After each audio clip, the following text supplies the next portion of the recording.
अरे कोई पुलिस को बुलाओ, मेरी तिजोरी से करोड़ों रुपए चोरी हो गए। शांत हो जाइए मैडम। आपको किसी पे शक है? घर में कौन कौन आता जाता है? घर में तो सब पुराने लोग हैं, लेकिन वो लड़का, हाँ वही, रोज इस बंगले के आसपास घूमता रहता है, कूड़ा बीनता है। सुबह भी यहीं था। अरे सुन, नाम क्या है तेरा? साहब दिशांत। पैसे कहाँ छुपाए हैं? सच सच बता दे। साहब मैंने कोई चोरी नहीं की है, मैं तो बस कूड़ा बीन रहा था। अच्छा, सीधे नहीं बताएगा? चल थाने, वहीं याद आएगा सब। साहब मैंने सच में। चुप! अब अदालत में अपनी बेगुनाही का सबूत देना, वहीं पता चलेगा सच क्या है। आरोपी दिशांत, क्या तुम्हारे पास केस लड़ने के लिए कोई वकील है? नहीं माननीय जज साहब, मेरा कोई वकील नहीं है। तो क्या तुम कानूनी सहायता लेना चाहते हो? अदालत तुम्हें वकील उपलब्ध करा सकती है। नहीं साहब, अगर इजाजत हो तो मैं अपना केस खुद लड़ना चाहता हूँ। सुबह के 5 बजे थे। शहर अभी पूरी तरह नहीं जागा था, लेकिन रेलवे पुल के नीचे काम शुरू हो चुका था। प्लास्टिक की बोरियां खड़खड़ा रही थीं, लोहे के डिब्बे आपस में टकरा रहे थे। एक बूढ़ा आदमी बोला, जल्दी कर दिशांत, सूरज निकल आया तो अच्छा कबाड़ कोई और उठा ले जाएगा। दिशांत ने सिर उठाकर उसकी तरफ देखा, कुछ नहीं बोला, बस फटी बोरी कंधे पर टांगी और आगे बढ़ गया। 17 साल का दुबला पतला लड़का, कंधे पर बोरी, हाथ में टेढ़ी लोहे की छड़ी। माँ कई साल पहले बीमारी से चली गई थी। पिता रिक्शा चलाते थे, लेकिन एक हादसे के बाद चल नहीं पाते। घर रेलवे लाइन के पास टीन की छत वाला छोटा कमरा था। कूड़ा उसके लिए गंदगी नहीं था, वही कमाई थी, उसी से घर चलता था। कभी कभी उसी कूड़े में उसे ऐसी चीजें मिल जाती थीं जो बाकी लोगों के लिए बेकार थीं, लेकिन उसके लिए कीमती। एक दिन पुराने अखबारों और फटे कागजों के ढेर में उसे एक किताब मिली। कवर पर लिखा था, भारतीय संविधान का परिचय। पन्ने मुड़े हुए थे, धूल जमी थी, लेकिन अक्षर साफ थे। उसने बिना ज्यादा सोचे किताब बोरी में रख ली। शाम को जब वह घर लौटा और पिता दवाई लेकर सो गए, तब उसने पहली बार वह किताब खोली।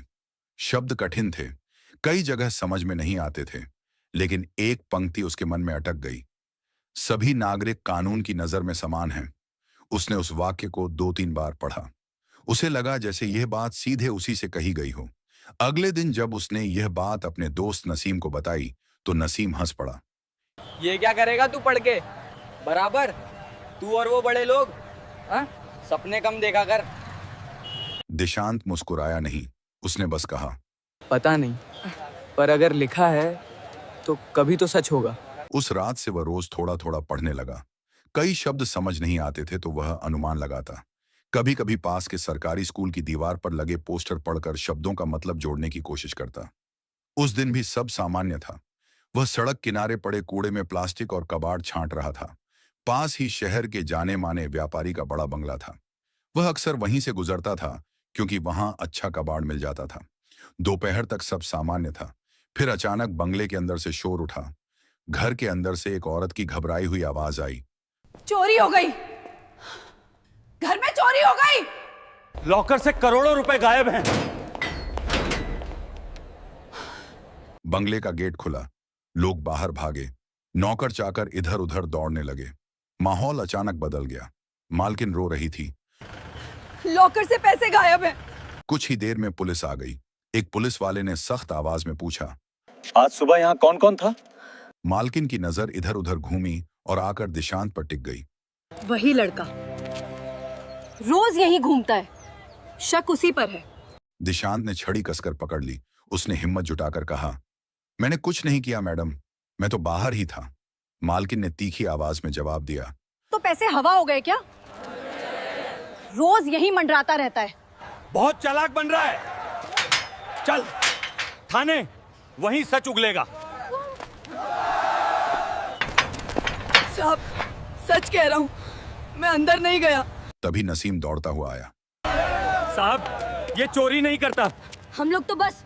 नसीम ने बात पूरी भी नहीं की थी कि कांस्टेबल ने उसे झिड़कते हुए पीछे धकेल दिया। कांस्टेबल गुर्राया, बहुत बोलता है, वकील बनेगा तू? नसीम ने होंठ दबा लिए, आंखों में पानी भर आया। हम गरीब हैं साहब, चोर नहीं। चल गाड़ी में बैठ। भीड़ में से किसी ने फुसफुसाकर कहा, ऐसे ही होते हैं, मौका मिले तो हाथ साफ। थाने में रात तक पूछताछ चली। उसके पास न वकील था न कोई पहचान। बार बार वही सवाल, वही शक। कब अंदर गया? पैसे कहां छुपाए? मैं अंदर गया ही नहीं। रात गहराती गई। आखिरकार उसे लॉकअप में बंद कर दिया गया। लोहे की सलाखों के पीछे बैठा वह दीवार से टिक गया। पहली बार उसे महसूस हुआ कि सच बोलना काफी नहीं होता, उसे साबित भी करना पड़ता है। और साबित करने के लिए सिर्फ हिम्मत नहीं, समझ भी चाहिए। अगले दिन खबर फैल गई। कूड़ा बीनने वाला लड़का चोरी में पकड़ा गया। लोगों ने बिना पूछे मान लिया, ऐसे ही लोग करते हैं। लॉकअप में बैठा दिशांत चुप था। दिन भर की आवाजें उसके दिमाग में घूम रही थीं। शक उसी पर है, चल थाने, ऐसे ही लोग। उसने धीरे से खुद से पूछा, अगर कानून सबके लिए बराबर है तो मुझे ही क्यों डर लग रहा है? वह दीवार से टिककर बैठा रहा। अब उसे समझ आ रहा था कि सिर्फ सच बोलना काफी नहीं है। अगर कोई सुनने को तैयार न हो तो तुम्हें खुद खड़े होकर अपनी बात मनवानी पड़ती है। अगली सुबह दिशांत को पुलिस वैन में बैठाकर जिला अदालत लाया गया। उसके हाथों में हथकड़ी नहीं थी, लेकिन रास्ते भर लोग उसे ऐसे देख रहे थे जैसे फैसला पहले ही हो चुका हो। अदालत की सीढ़ियां चढ़ते हुए उसे पहली बार एहसास हुआ कि अब बात सिर्फ आरोप की नहीं है, अब उसे खुद अपनी बात साबित करनी होगी। अंदर कोर्ट रूम में हल्की फुसफुसाहट चल रही थी। लकड़ी की पुरानी बेंचों पर बैठे लोग अपने अपने मामलों की बारी का इंतजार कर रहे थे। जब उसका नाम पुकारा गया, राज्य बनाम दिशांत, तो कई गर्दनें उसकी तरफ मुड़ी। पीछे की बेंच से किसी की धीमी आवाज आई, अरे वही लड़का कूड़ा बीनता है। दूसरी आवाज और भी धीमी थी, हाँ उसी पर चोरी का इल्जाम है। दिशांत ने सिर झुकाया नहीं, वह सीधे सामने देखता हुआ खड़ा रहा। लेकिन शब्द कानों तक साफ पहुंच गए थे। सरकारी वकील खड़ा हुआ और बोला, माननीय न्यायालय, आरोपी घटना के समय घटनास्थल के पास मौजूद था। उसे कई बार उस घर के आसपास देखा गया है। संदेह के आधार पर पूछताछ की गई और परिस्थितियां उसके खिलाफ इशारा करती हैं। जज ने शांत स्वर में पूछा, आरोपी के पास वकील है? दिशांत ने इधर उधर देखा। उसके पिता पीछे की बेंच पर बैठे थे, कमजोर और असहाय। उनके पास इतना पैसा नहीं था कि कोई वकील खड़ा कर सके। सरकारी वकील ने कहा, माननीय न्यायालय, यदि आरोपी चाहे तो उसे विधिक सहायता उपलब्ध कराई जा सकती है। जज ने दिशांत की ओर देखा, क्या तुम कानूनी सहायता लेना चाहते हो? अगली तारीख दी जा सकती है। दिशांत कुछ पल चुप रहा। उसे याद आया वही पुरानी किताब जो उसे कूड़े के ढेर में मिली थी। रात को घर लौटकर वह उसे पढ़ता था। सब समझ नहीं आता था, लेकिन एक बात साफ थी, हर आदमी को अपनी बात कहने का अधिकार है। उसे वह लाइन याद आई, कानून के सामने सब बराबर हैं। उसने धीरे से हाथ उठाया। माननीय जज साहब, क्या मैं अपनी बात खुद रख सकता हूं? जज ने पूछा। तुम्हें कानून की जानकारी है? दिशांत ने कहा, पूरी नहीं, लेकिन जो समझ पाया हूँ उतना काफी है अपनी बात कहने के लिए। जज ने कुछ पल सोचा, फिर कहा, ठीक है, फिलहाल सुनवाई शुरू करते हैं। लेकिन याद रखो, अदालत में बोले गए हर शब्द की जिम्मेदारी होती है। सरकारी पक्ष ने गवाह पेश किया, घर की मालकिन। वह खड़ी हुई और बोली, सुबह लॉकर खुला मिला, पैसे गायब थे और घर के बाहर सिर्फ वही लड़का दिखा था। उसने उंगली से दिशांत की ओर इशारा किया। रोज वही मंडराता रहता है। ऐसे लोग अक्सर चोरी करते हैं। अदालत में कोई खास प्रतिक्रिया नहीं हुई। दिशांत चुप खड़ा रहा, लेकिन यह आखिरी वाक्य उसके भीतर कहीं गहरा उतर गया। जज ने उसकी ओर देखा। तुम कुछ कहना चाहते हो? मैं रोज वहां से गुजरता हूं क्योंकि वहां कूड़ा मिलता है, लेकिन उस दिन मैं घर के अंदर नहीं गया। अगर मैं चोरी करता तो वहीं बाहर क्यों खड़ा रहता? तुम ये साबित कर सकते हो? दिशांत कुछ पल चुप रहा। उसे उस सुबह की हर बात साफ याद थी। दूध वाले से हुई बात, दुकान से लिया हुआ पानी और कूड़े से निकला टूटा मोबाइल। उसका दिन लगभग हमेशा एक जैसा होता था। वह जानता था कि वह घर के अंदर नहीं गया था। फिर उसने सिर उठाकर कहा, उस दिन सुबह मैं सड़क किनारे दूध वाले से बात कर रहा था। पास की दुकान से पानी लिया था, कूड़े से एक टूटा मोबाइल भी निकाला था। मैं बाहर ही था, अंदर गया ही नहीं। अगर शक है तो साबित कीजिए। क्या उस घर के बाहर कैमरा है? कैमरा है, लेकिन उस दिन की फुटेज मेरे पास नहीं है। क्या सीसीटीवी फुटेज अदालत में पेश की गई है? जांच जारी है। सुनवाई की तारीख आगे बढ़ा दी गई। जज ने कहा कि अगली तारीख पर सीसीटीवी फुटेज पेश की जाए। दिशांत को वापस ले जाया गया। लॉकअप में लौटते समय उसने सोचा, अगर सच मेरे साथ है तो मुझे डरने की जरूरत नहीं। लेकिन सच को साबित करना आसान नहीं होता। बाहर उसके पिता खड़े थे। उनकी आंखों में डर था। बेटा, क्या होगा? दिशांत ने पहली बार अपने पिता की आंखों में सीधे देखा और कहा, बाबा, अगर कानून सच में बराबर है तो मैं उसे साबित करूंगा। अगली सुनवाई का दिन पिछले दिनों से अलग था। अदालत के बाहर हलचल ज्यादा थी। अब यह सिर्फ एक मामूली चोरी का मामला नहीं रह गया था। कूड़ा बीनने वाला लड़का खुद केस लड़ रहा है। यह बात शहर में फैल चुकी थी। कुछ लोग जिज्ञासा में आए थे, कुछ तमाशा देखने और कुछ शायद यह देखने कि सच में बराबरी जैसी कोई चीज होती भी है या नहीं। दिशांत इस बार चुप था, लेकिन असमंजस में नहीं। पिछले कुछ दिनों में उसने थाने में सुनी हर बात को जोड़ लिया था। उसे याद था कि घर के बाहर 2 कैमरे लगे हैं, एक गेट पर, एक पोर्च के पास।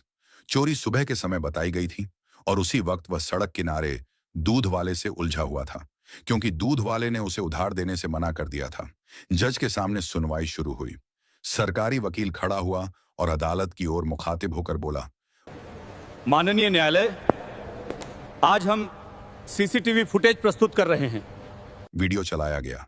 अदालत में सन्नाटा था। सबकी नजरें स्क्रीन पर टिक गईं। वीडियो चला। सुबह का समय। गेट खुलता बंद होता दिख रहा था। कुछ घरेलू स्टाफ अंदर बाहर जाते दिखे। एक फ्रेम में दिशांत दूर सड़क पर दिखाई दिया, बोरी कंधे पर डाले हुए। वह कूड़े के ढेर के पास झुका हुआ था, लेकिन घर के अंदर जाते हुए वह कहीं नहीं दिखा। सरकारी वकील ने कहा, फुटेज में आरोपी घटनास्थल के पास मौजूद हैं। यह परिस्थिति संदेह को मजबूत करती है। साहब, फुटेज में यह भी दिखाइए कि कौन घर के अंदर गया और बाहर आया। वीडियो आगे बढ़ाया गया। लगभग 15 मिनट बाद स्क्रीन पर एक आदमी दिखा। सफेद शर्ट, सिर पर टोपी। वह तेजी से गेट के पास आया, कुछ सेकंड रुका, फिर अंदर चला गया। कुछ देर बाद वही आदमी बाहर निकला। इस बार उसकी चाल पहले से तेज थी। दिशांत ने स्क्रीन की तरफ इशारा किया। यह कौन है? मालकिन ने कहा। शायद माली होगा, जज ने पूछा। नाम क्या है? रमेश। माली रोज आता है, उसका इसमें कोई संबंध नहीं। माननीय जज साहब, अगर सिर्फ शक के आधार पर मुझे गिरफ्तार किया गया तो फुटेज में घर के अंदर जाने वाले हर व्यक्ति से पूछताछ क्यों नहीं हुई? क्या रमेश से पूछताछ की गई? प्रारंभिक पूछताछ हुई थी, लेकिन उसके खिलाफ कुछ नहीं मिला। क्या उसके घर की तलाशी ली गई? नहीं। अगर सिर्फ गरीब होने से शक मुझ पर आ सकता है तो वीडियो में दिख रहे दूसरे व्यक्ति पर वही शक क्यों नहीं हुआ? अदालत भावनाओं पर नहीं, सबूतों पर चलती है। तो सबूत पूरा दिखाइए, सिर्फ मेरा चेहरा नहीं। स्क्रीन दोबारा चलाइए। वीडियो फिर से चलाया गया। गेट का दृश्य आगे बढ़ा। उसी समय घर के अंदर की बत्ती कुछ सेकंड के लिए बंद होती दिखी, फिर दोबारा जल उठी। जज ने पूछा, शिकायत में इसका उल्लेख है? नहीं। दिशांत ने धीरे से कहा, अगर लॉकर उस समय खोला गया था तो बिजली क्यों गई? सरकारी वकील के पास तत्काल जवाब नहीं था। प्रारंभिक पूछताछ हुई थी, लेकिन उसके खिलाफ कुछ नहीं मिला। अगली तारीख तक माली रमेश को पेश किया जाए और विस्तृत जांच रिपोर्ट दी जाए। अदालत स्थगित की जाती है। सुनवाई खत्म होने के बाद जब दिशांत को बाहर ले जाया गया तो उसके कदम पहले से स्थिर थे। आज पहली बार सवाल सिर्फ उसी पर नहीं थे। अदालत में यह साफ हो चुका था कि जांच अधूरी थी, लेकिन वह जानता था कि मामला अभी खत्म नहीं हुआ है। अगर असली आरोपी सामने आता है तो बात सिर्फ चोरी तक सीमित नहीं रहेगी। तब यह भी पूछा जाएगा कि बिना ठोस सबूत के एक लड़के को गिरफ्तार क्यों किया गया। बाहर उसके पिता खड़े थे। इस बार उनके चेहरे पर पहले जैसा डर नहीं था। उन्होंने पूछा, बेटा, अंदर क्या हुआ? वीडियो दिखाया गया, अब मामला साफ होगा। उसी वक्त भीड़ में खड़ा एक आदमी उसे लगातार देख रहा था। सफेद शर्ट, सिर पर टोपी, वही चेहरा जो स्क्रीन पर दिखा था। उसने नजरें नहीं हटाईं। दिशांत ने उसे पहचान लिया। अगली तारीख पर अदालत में सामान्य से ज्यादा लोग थे। बाहर भीड़ लगी थी, पीछे से आवाजें आ रही थीं। आज माली आएगा, आज सच पता चलेगा। रमेश भी मौजूद था, वही सफेद शर्ट वाला आदमी। वह गवाही के लिए खड़ा हुआ। सरकारी वकील ने पूछा, आप उस दिन घर पे काम करने गए थे? जी, रोज जाता हूँ। क्या आपने किसी को घर के अंदर जाते देखा? नहीं साहब। रमेश भैया, आप उस दिन किस समय घर के अंदर गए थे? सुबह करीब 8:30 बजे। और कितनी देर रहे? रमेश ने जवाब दिया, बस 5-10 मिनट। दिशांत ने जज की ओर देखते हुए कहा, माननीय न्यायालय, फुटेज में यह व्यक्ति लगभग 15 मिनट अंदर रहा है और उसी दौरान बिजली कुछ सेकंड के लिए गई थी। मुझे नहीं पता बिजली क्यों गई। क्या ये सच नहीं? क्या यह सच नहीं कि पिछले महीने आपकी तनख्वाह रोकी गई थी? सरकारी वकील खड़ा हुआ। आपत्ति, यह मामला अप्रासंगिक है। प्रासंगिक है क्योंकि चोरी उसी दिन हुई जिस दिन घर में पैसों को लेकर बात हुई थी। जवाब दीजिए। हाँ, तनख्वाह रोकी गई थी। क्या उस दिन आपने लॉकर वाले कमरे में प्रवेश किया? यह सब अनुमान है। आरोपी ध्यान भटकाने की कोशिश कर रहा है। अगर मैं अनुमान लगा रहा हूं तो पुलिस ने मेरे झोले की तलाशी क्यों ली? क्या रमेश के घर की तलाशी ली गई? जांच अधिकारी को पेश किया जाए। क्या रमेश के घर की तलाशी ली गई थी? नहीं, माननीय न्यायालय।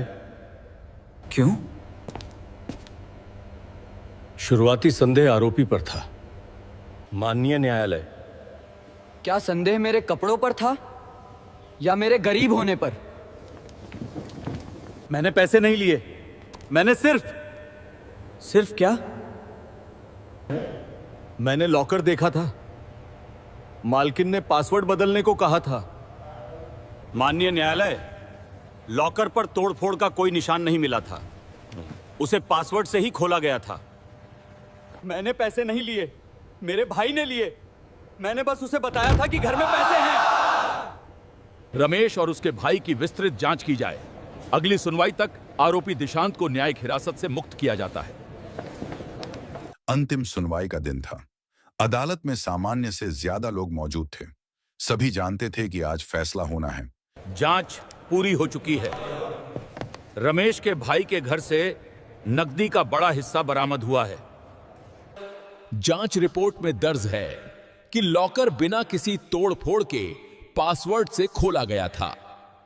कॉल रिकॉर्ड से यह भी सामने आया कि चोरी से एक रात पहले रमेश और उसके भाई के बीच कई लंबी बातचीत हुई थी। अदालत के समक्ष प्रस्तुत साक्ष्यों, सीसीटीवी फुटेज, कॉल रिकॉर्ड और बरामदगी के आधार पर यह स्पष्ट है कि आरोपी दिशांत के विरुद्ध लगाए गए आरोप प्रमाणित नहीं होते। उसे तत्काल प्रभाव से बरी किया जाता है। यह भी स्पष्ट है कि जांच की प्रारंभिक दिशा में पूर्वाग्रह का प्रभाव रहा। किसी व्यक्ति की सामाजिक या आर्थिक स्थिति उसके विरुद्ध साक्ष्य नहीं हो सकती। न्यायालय इस मामले में जांच एजेंसी को सावधानी और निष्पक्षता बरतने की सख्त हिदायत देता है। अदालत आरोपी दिशांत को सभी आरोपों से मुक्त घोषित करती है। अदालत ने जांच में हुई जल्दबाजी पर भी टिप्पणी दर्ज की। दिशांत को बोलने का अवसर दिया गया। वह खड़ा हुआ और बोला, माननीय न्यायालय, अगर मैं पढ़ना नहीं जानता तो शायद बोल भी नहीं पाता। मुझे कानून पूरा नहीं आता, लेकिन इतना समझ आया कि सवाल पूछना जरूरी होता है। गरीब होना अपराध नहीं है। बाहर निकलते समय वही लोग खड़े थे जिन्होंने पहले दिन उसे शक की नजर से देखा था। इस बार कोई कुछ नहीं बोला। दूध वाला आगे आया और हल्के स्वर में कहा, उधार अभी भी बाकी है, लेकिन आज मत सोच। रमेश को पुलिस ने हिरासत में ले लिया था।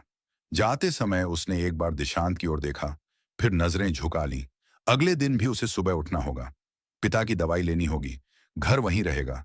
लेकिन अब उसे एक बात समझ आ चुकी थी, आवाज तब तक छोटी रहती है जब तक उसे इस्तेमाल न किया जाए। कुछ दिनों बाद एक स्थानीय वकील उससे मिलने आया। उसने कहा, अगर पढ़ना चाहो तो मैं मदद कर सकता हूं। हर केस जीतने के लिए नहीं लड़ा जाता, कुछ केस समझने के लिए भी लड़े जाते हैं। उस रात दिशांत ने फिर से वही पुरानी संविधान की किताब खोली। इस बार वह सिर्फ पढ़ नहीं रहा था, वह तैयारी कर रहा था। संदेह अक्सर आसान रास्ता चुनता है, सच मुश्किल रास्ता। कपड़े, हालात या गरीबी किसी को अपराधी नहीं बनाते, लेकिन चुप रहना कई बार गलत को मजबूत कर देता है। बराबरी सिर्फ किताब में नहीं होती, उसे खड़े होकर मांगना पड़ता है।